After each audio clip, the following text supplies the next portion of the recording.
From LinkedIn News, I'm Leah Smart, host of Everyday Better, an award-winning podcast dedicated to personal development. Join me every week for captivating stories and research to find more fulfillment in your work and personal life. Listen to Everyday Better on the LinkedIn Podcast Network, Apple Podcasts, or wherever you get your podcasts.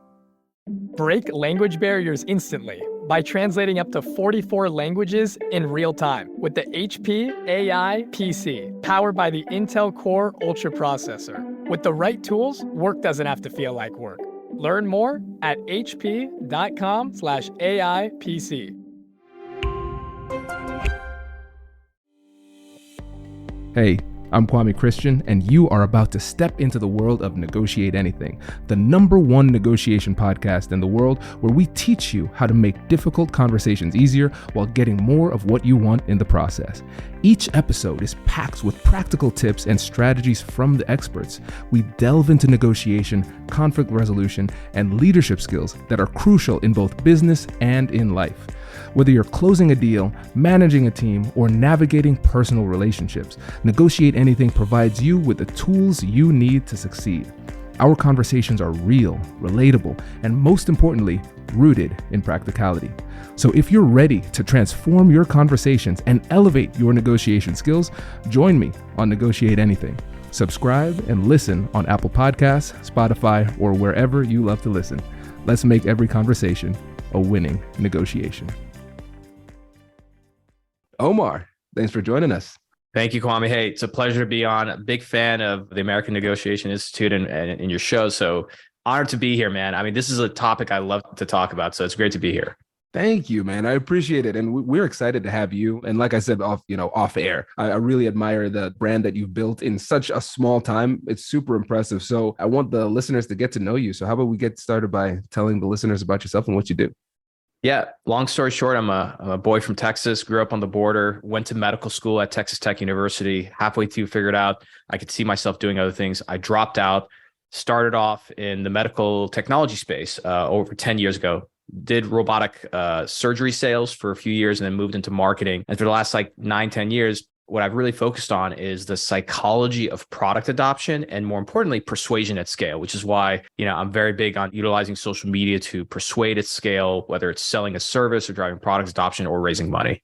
This is so cool. I think for a lot of listeners, they would understand product, they would understand adoption, they'd understand psychology, but putting those three things together, that might be a new concept to a lot of people. So what does that mean? Psychology of product adoption.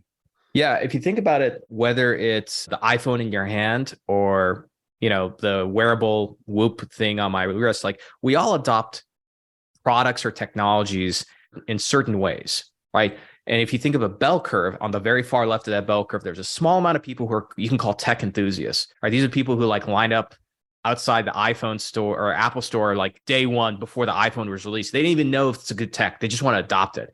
There's other people who are later on who are when more people adopt it. We all go through the psychology for literally everything in life, right? And so understanding where those segments of people fall into not only helps you understand how do you drive the adoption of your product or service, but also helps you understand what's the negotiation and persuasion levers you have to pull. So for example, if I'm able to understand that, hey, Kwame is more of a later adopter, right? I think he fits in this segment. I'm going to know that you're going to want to see some case studies. You want to see some data, all these things. Or if you're super early adopter, then I know that none of those things make a difference. All you want to know is that this is something new. It's something that's visionary. You could be the first one to use it and you get some pride out of that. So the more you understand the target you're dealing with in a negotiation persuasion, the better levers you have to pull and the more likely they're going to change behavior and adopt the product. Man, we are starting off strong. Yeah, you're coming in hot, man. This is great. This is so helpful. And I think about the psychology of personality. This is almost like an extension of that because absolutely. Yeah, because we don't persuade everybody the exact same way. If you take the time to get to know the person, understand their different quirks, their things that they're interested in and things like that, then we can make better reads and become better persuaders. 100%. That's absolutely true. And it's kind of you fit people on, and I'm sure that's what you guys do at A&I, which is you fit people on with a new pair of glasses. And once you have those new glasses on, you can't unsee the world in a different way, right? Now everything starts to make so much more sense as to why people respond and react in certain ways and why they've decided to say yes or no. Absolutely. And when I think about this too, one of the terms I talk about is egocentric persuasion. So it's like persuading from our own perspective. So we think about the things that would persuade us and we regurgitate that to other people. And so if you're an early adopter and you are talking to somebody who's more of a late adopter and you're like, this is really cool tech. It's the top of the line. It's brand new. It's super exciting. They're like, don't care. Wait, you might not have heard me. It's new and cool. And we just keep on going back to what works for us, not what works for them. Absolutely. I'm going to have to use that and quote you on that, but egocentric persuasion, you're absolutely correct. Because anytime, I mean, that's the kind of mental model we have, which is like, oh, what would get this person to say yes? Oh, it's these things. And so a lot of people, especially in sales, they do this and they're like, why didn't this person, like, I did everything. You did everything according to you. Right. And I think great negotiators, and I feel like you've mentioned this in your own work, that great negotiators have an empathetic approach, which is a win-win scenario to understand, like, what does this other party actually want? And the more you focus on the other party, the more you're able to achieve ultimately what you want. But if you start from the position of like, here's what I want and what do I map? How do I map to that? Then you start doing more egocentric persuasion negotiation, and then it fails. And you wonder, like, why didn't this work? You know? Exactly. And there's so many times, and I'm sure you've seen it with the clients that you work with, where they have something that can definitely help their prospect, no doubt, but they're not closing deals and they don't understand why. And this is one of those major reasons a lot of times too. 100%. And look, if there's one thing I want to introduce as a concept, and I can't take credit for that. I feel like I got this from, I think his name is Matt Dixon, the gentleman who published Challenger Sale and also Jolt, great stuff. But there's FOMO, right? Fear of missing out. And we use that as negotiators, as sellers, as persuaders, right? Fear of missing out is really powerful. The thing that's actually more powerful than that is, you can call it FOMU. There's another one that is probably not appropriate to mention on this podcast, but if FOMU, you can call it fear of messing up. And so when somebody's looking to adopt something, like, yeah, there might be a fear of missing out, but the fear of messing up, making the wrong decision and messing up, because that entails public humiliation, whether it's to your spouse or to your organization or something, people are more likely to say no because of that, right? And the more you take that perspective, the more variables you realize you need to make sure that the fear of messing up is not there. And more importantly, that they see the value. Anytime I lose a deal, I can blame a lot of different things. At the end of the day, it's like the other person did not see the value, and that's on me, Right. Exactly. And I'm glad you brought that up. I love the term fear of missing out, fear of messing up. I think that's great, because when I think back to some of the deals that we've closed at A&I with like trainings and keynotes and things like that, one of the things that I started to recognize is the amount of anxiety that people feel when they bring us in, especially when it's the first time working with us. And I remember one of my first big gigs, I came in and it was a young woman. It was her first time bringing somebody in to do a training like this. And she really wanted to impress her boss. She was like the youngest person on the team. And this is one of the funny things about it, because I've done a really good job of hiding my age. When I started A&I was 27 and people didn't realize that, but they booked my travel. And I was like, oh no, they're going to find out. They're going to find out my age. And so after the training went well, she said, this is really incredible. I really appreciate it, because I wanted to look good in front of my boss and you helped me do that. And I'm not going to lie, when I saw your date of birth, they're like, oh, I was afraid they were going to say, oh no, the 26-year-old brought in a 29-year-old and the training was terrible. So just giving them the opportunity to recognize, hey, like, I can help you to look good with what it is that you're doing, whatever it is that you're selling, and giving them that peace of mind to help them know, like, hey, this is not going to be a public embarrassment. You will look good. That can go a long way when it comes to helping people close deals. Oh, 100%. And at the end of the day, that's what a lot of decisions are stemmed from, which is, how does this make me look good to my boss? Yes. Like Fortune 500 psychology in a nutshell right there. Seriously, because every time you make a decision in the corporate world, really, in many ways, you're putting your reputation on the line. And I think a lot of times, if we're in the sales mode, we focus so much on that product fit and what it can do, but we don't take the time to really let the person know, hey, listen, I've got your back. I'm going to help you I'm going to make you look good. And I recognize that you don't want to look bad. So tell me those things that you're afraid of. Let me address some of those concerns because I think they need to feel safe when they're making these deals. Exactly. No, that's 100% true. Yeah. Now, when we talk about just persuasion in general, what are the key principles that you like to keep in mind when you're working with your clients? Yeah, there's definitely, there's a whole list of persuasive principles, but I always start with the foundation, which is, our father of persuasion, Robert Cialdini, and his principles of persuasion. I will take credit because I'm an ex-medical student because I'm really good at coming up with mnemonics. So I like to think of the 7 principles as our class U. This is our class. We're learning just like university. So most people know the 6 principles. So R class U, R is reciprocity, C commitment and consistency, L is for liking, A is for authority, S is for scarcity, S is for social proof. Those are the 6 that he wrote principle with, but then 2 decades later, he came out with persuasion and he introduced a 7th principle called unity. And unity is pretty much what people do who are like us. Now, most people say, well, isn't that the liking principle? Not necessarily. Liking and unity are similar, but it just depends on the depth. So the liking principle has to do with like, if you're like me, for example, like you and I, my persuasion principle with you is that you're like me in the sense that we're first generation, Americans, parents are immigrants, and we both have our own business, right? That's a liking principle. Like you would like me because of that. I'm also very handsome and I dress really well, according to my wife. So that helps. But unity is something like, hey, we're both small business owners, right? There's a unifying thing there, right? So it goes beyond, like, I know I like you, you like me, right? But the unity we have as small business owners, as entrepreneurs, that goes much, much deeper. That goes deeper into like culture, fears, pains, desires, right? So it's very, very powerful. Those are the main principles of persuasion that I always think about.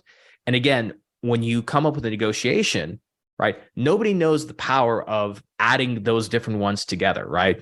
So having more than one is always best. So that's what I always start with. Those are the key ingredients. Do you want to get more of your favorite expert insights in a fraction of the time? Join Negotiate Anything Premium today. It's designed for busy listeners just like yourself, and Premium is everything that you love about our traditional feed, just packaged to save you time and make it easier for you to apply our expert insights in your difficult conversations. There's no time to wait. Join our Premium community now and get started on your journey towards earning more and negotiating for the life that you deserve. Make sure to start your 7-day free trial today. Introducing the HP AI PC, your powerful AI assistant.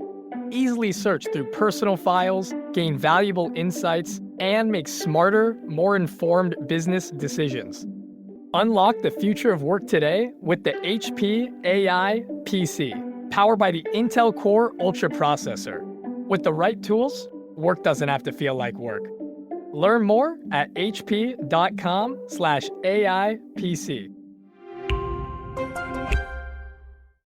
I love this, man, because really at the end of the day, the fundamentals never go out of style. There's never going to be a time where these principles of influence don't work unless we fundamentally change our psychology, and evolution takes a very long time. So probably not going to be a problem that we run into. And you're absolutely right. And I'd like to think about it in terms of persuasive stacking. So what are the persuasive principles that I can layer on? Cool. So I have reciprocity. Check. Can I get some commitment? Okay. Check. Or consistency. Good. Right. And so we start to layer these things on. And then as you just recognize that your messaging becomes infinitely more powerful, just exponentially more powerful with every layer that you put on. And it might be as simple as just a like one sentence to call out one of these things. Just one. That's exactly right. I like the way you describe, which is a persuasion stack. And that's exactly what it is, because as you start layering these things on, it becomes a lot more powerful. Key hack here, which is, I think using ChatGPT, where you can take like your business proposal, your email, put it in there and say, hey, analyze this email and, give me ways to make it more persuasive, and please reference principles of persuasion. That way you start training the model and also training yourself to start looking at this in a different way. Because it makes it that much easier. We all know that we should sit down and do this, but like doing is kind of a pain. But when you have like generative AI like ChatGPT, that's the best way to use it. Yes. Listen, we are taking a detour, my friend, because you are speaking I know. Sorry, my man. language. I can't this. help it. No, this is great. These conversations become their own thing because I get super excited about AI. When computers were introduced back in the 80s, librarians were like, this is going to put us out of the job. Not only did it not put them out of the job, it generated more librarian jobs because somebody had to manage all this. So like, perfect example, generative AI, people say, oh man, graphic designers are done. No more, like you're just going to use generative AI for logos. No, not necessarily, because even though I can do it as business owners, I'm not going to spend my time working with generative AI to come up with a logo. The graphic designer is now going to go do it. It's going to make their job easier, but then better, right? Because they're going to prompt the AI and train it and then come back to me and say, hey, like, here's like some really good designs. What do we want to go with, right? And now you have designers who are now designing not just from a subjective perspective, but they can use generative AI to say, hey, what would work well for this industry for this type of purpose, right? And now it's a lot more data-driven, a lot more objective. It's just going to make everybody better. I love that, Omar. It's a really great point, because the thing is, those skills are still going to be necessary. I think about, for example, one of the platforms that's really well known for creating artwork is Midjourney. And so you're right. We can go in and we can use our words and we can describe something, but artists have different levels of understanding. So for example, like I see over your right shoulder, there are a lot of different books, and there at the bottom, there are a lot of different blue books. And so I could describe I probably have 4 words for blue, like turquoise, navy blue, sky blue, whatever, right? But somebody who's like an artist, like there are hundreds of hues of blue. And so they are able to describe things at a much higher level. And when people who are really great at Midjourney, they can say, create a portrait of a person who looks like this, but I want it to be shot with a Sony camera with this type of lens, blah, blah, blah. So much more detail. So to your point, it's not that it will replace jobs. It will also be that, hey, if you have skills and you understand how to utilize AI, it just elevates what you can create in terms of the quality and also the quantity too, because it diminishes the amount of time it takes to do that same work. 100% true. I think like the skill, which I'm sure you've seen like so many courses spring up out from it. I'll probably add something to my coursework, which is like prompt engineering, right? Yep. And again, like I think it's a great time. It's a really exciting time to be alive and utilizing these things. Exactly. I agree. And I think it's really going to be the people who recognize that these uniquely human skills that we have are not going to go out of style. We're still going to need it. And I think the people who continue to invest in learning about them, they're going to have a decided advantage in the industry, because as other people's communication and persuasion skills start to fade, as they start to rely more on AI almost like as a crutch, the people who continue to improve their skills while improving their skills of using AI at the same time, they're really going to excel. 100%. No, 100%. And again, this is all about like stacking skills, stacking persuasion. And when you have like a platform or a tool that's going to make it easier for you, make it more engaging, like I think we're kind of like moist robots here walking around. Like we're kind of like our own AI, right? Like I personally, I think most well-informed and intelligent people in the world living today is Joe Rogan. Think about the scale. Like every week he's doing 3 interviews in depth with some expert on something, right? So think about the amount of knowledge that guy has, right? It's unbelievable, right? And you're seeing it because like Joe Rogan interviews like from, I don't know, 8, 9, 10 years ago, like they were pretty good. They're entertaining and everything. But now while he's talking, he's bringing up like references from like different things, all these, because he's just getting exposure at scale to all these concepts at once. And of course, these ideas, they start to merge together, right? Yeah. So like that in itself is like a whole case study to kind of go through, who Joe Rogan became as a result of his podcast. No doubt, man. And I feel you there because you have a show too, right? And just like you experience the same thing, right? I mean, selfishly, when I do podcasts, it's to make content, but like, man, I'm getting access and learning at a scale that I will never get from books. Yes. Even though I love books, by the way. I can tell. I see it on your bookshelf. Yeah. Right. And I recognize, especially as I've increased the pace of the podcast production, because we're 7 days a week now with the show. So we're coming in hot with a lot of content. Man, I got to up it, man. I just got my creative director to take on like publishing for me. Nice. And I'm good. Like, I want to do more. Yeah, we'll have to talk more. I would love to hear more about your work, but yeah, man, that's inspiring. Yeah. That's inspiring about the podcast. Thank you. Yeah, well, next time we chat, we'll talk about the workflow because it comes down to organization and everything. It's really important. And I think, like, I'm sure you're the same way. I learn something new every single time I interview somebody, something new every single time, which is so exciting. And we just everybody in general, if we continue to expose ourselves to this type of material, this type of knowledge, we're just going to continue to grow incrementally and almost imperceptibly. But what's going to happen is that it's going to come up at a random time in your life. And so there's somebody listening to this podcast. They're like, oh, okay, cool. Well, I don't need to send too many persuasive emails. And then 4 months later, they're going to say, hold on. I remember that episode with Omar with the principles of persuasion. This is a really important one. I'm going to layer these in and I'm going to up my game for this specific one. And you never know when that time will happen, but you'll be ready when it does. Yeah. And then every now and then I get that message on LinkedIn, like, hey man, I'm making more money because of you. I'm like, great. It's working. That's what I like to hear. I love it, man. That's great. That is great. Well, with the time we have left, I want to talk about your approach when it comes to the pain and fear framework that you talk about. Can you tell us a bit more about that? That's really interesting. Yeah. So what I realized is, and this is Freud's, concept of the world, which is everybody is not only running towards something, but also running away from something. Right. And so, I'm a big believer in practicing what I preach, right? I have all these books behind me. So I tell people all the time, like, look, if the result of your learning turns into knowledge, like you're a fool. If it turns into action, like that's how you become wealthy, successful, rich, so on and so forth. Right. So I did over 140 calls, like separate sales calls last year, like to get into my course, like people apply, they get on a call, I do a consult and everything. And so part of this is like, for me to persuade them, I need to get information because I can't guess what levers to pull. And so I figured out this framework, which I like to call present pain, future fear framework. And you can do this with anybody. So when I talk to somebody, I put them in an imaginative state. And part of this is hypnosis, right? And so using metaphors and analogy is a great way to self-induce people into hypnosis. By the way, when we induce ourselves into hypnosis all the time, we just don't realize it. And so what I'll tell them, I'll say, hey, look, I want you to present, just pretend like we're really good friends. So we're having a coffee and I want you to be very open with me. Today, what are some present pains you're dealing with in your job? Present pains you're dealing with XYZ, and when I say present pain, I mean things that like frustrate you, things that you complain to your buddy about or your colleague, like what's the present pain? And they'll say like, it's, I'm having trouble getting access to customers, market's really tough and blah, blah. These are the things that annoy me. They're present pains, right?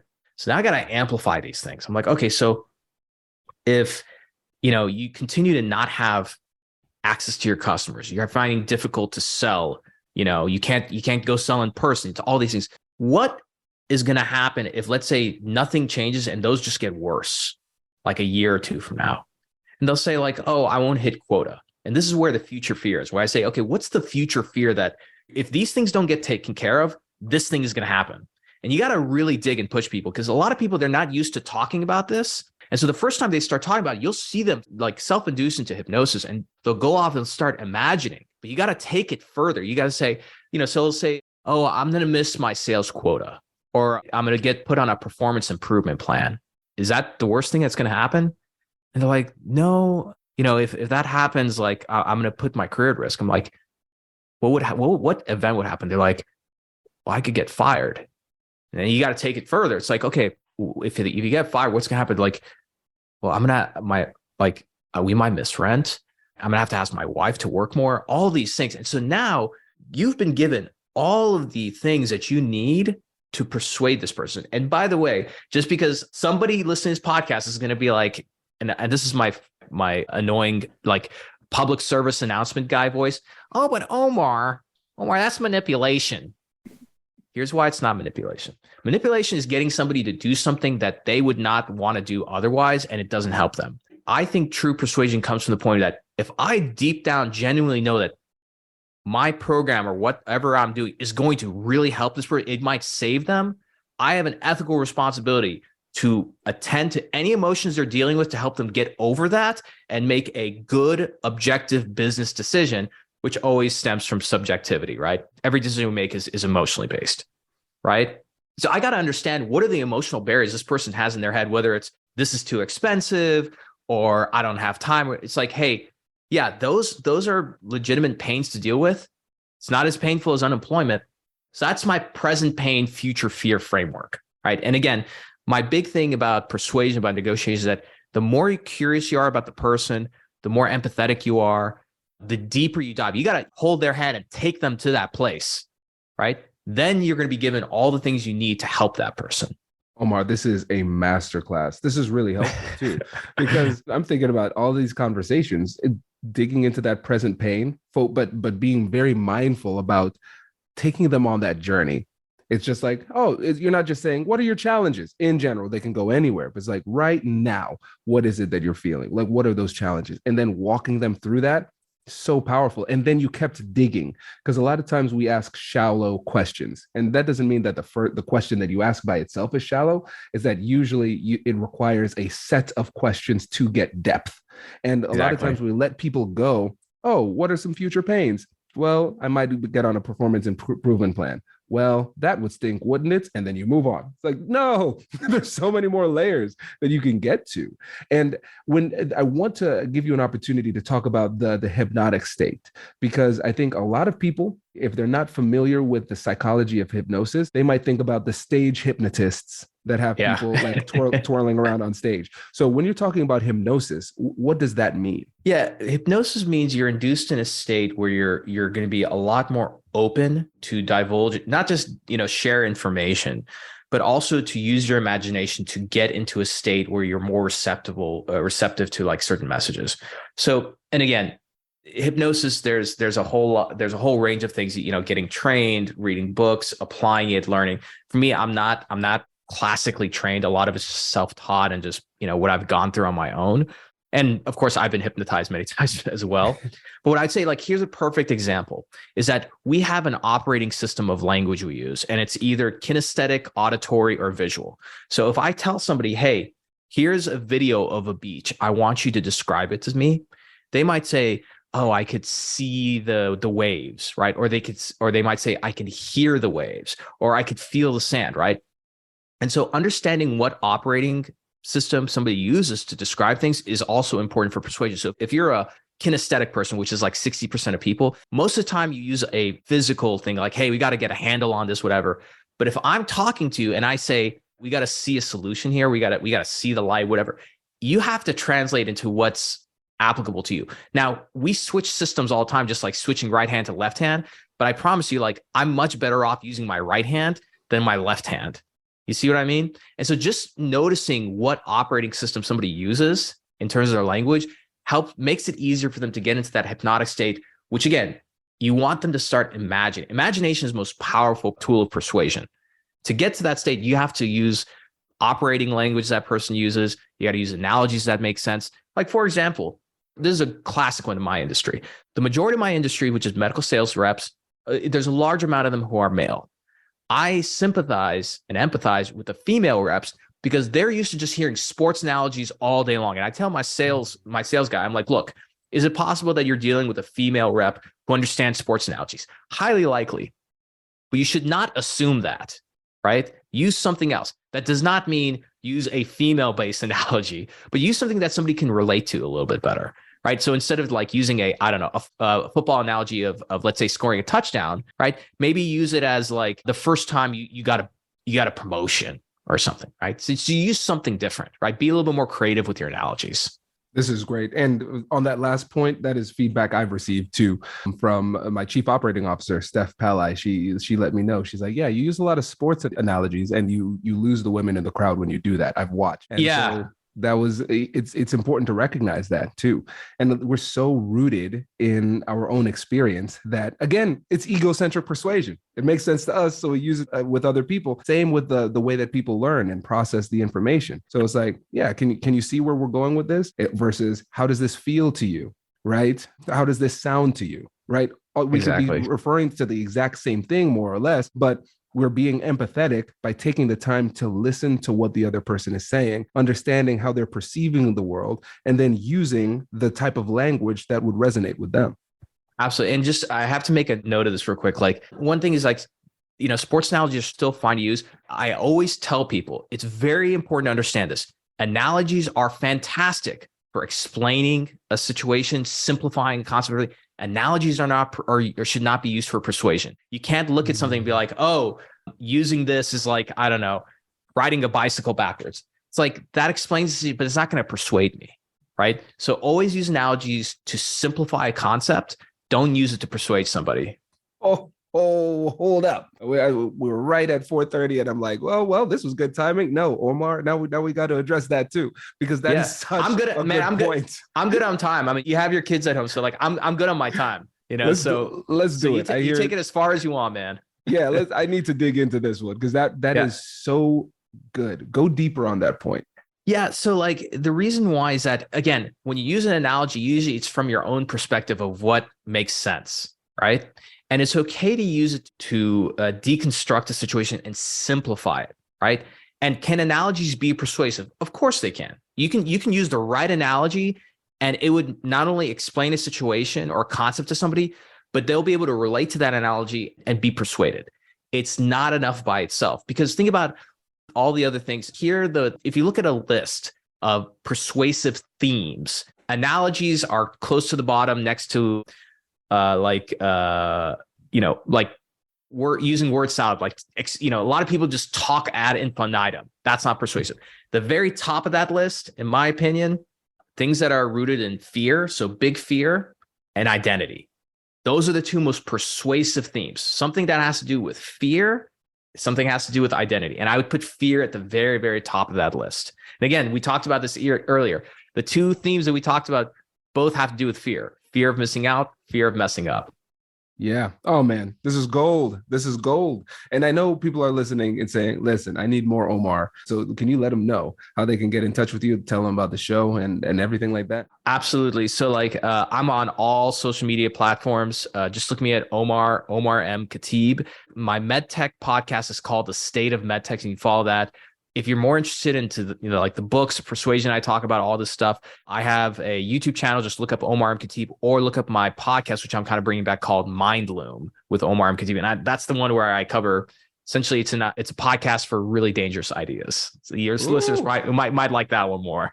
That's cool, man. Listen, and listeners, if you just want to learn, get a masterclass on how to leverage social media, follow Omar, because I'm telling you, man, your presence is great and you're just getting started, which is exciting. So kudos. Marby, thank you so much. It was a pleasure and a blast. Likewise. Wait. Now, before you sign off, I have something to tell you that I've never told you before. Just kidding. I've told you before, but you should listen to it again. I want you to know about Negotiate Anything Premium. Imagine all of the things that you love about our traditional feed, plus so much more. I know you like our traditional feed because you're at the end of the episode. And with Negotiate Anything Premium, you'll get more bonus content you've been asking for, more of the expert insights that you can't get anywhere else, and more exclusive behind-the-scenes access into every conversation. Are you ready to get more of what you want out of your life, career, and every conversation? With Negotiate Anything Premium, you'll have access to more high-level, custom-designed content and insights, giving you the tools you need to negotiate higher salaries, better deals, and better relationships in your life and career. Once I had a listener share that Negotiate Anything helped her to negotiate a $53,000 raise. Could this be you? What would that mean for your life? I've seen firsthand the impact this model has had on my life and the lives of my corporate clients, and I am confident that it can do the same for you. Are you ready to negotiate more of the best things in life? Click the link in the show notes to learn more. I'll catch you later.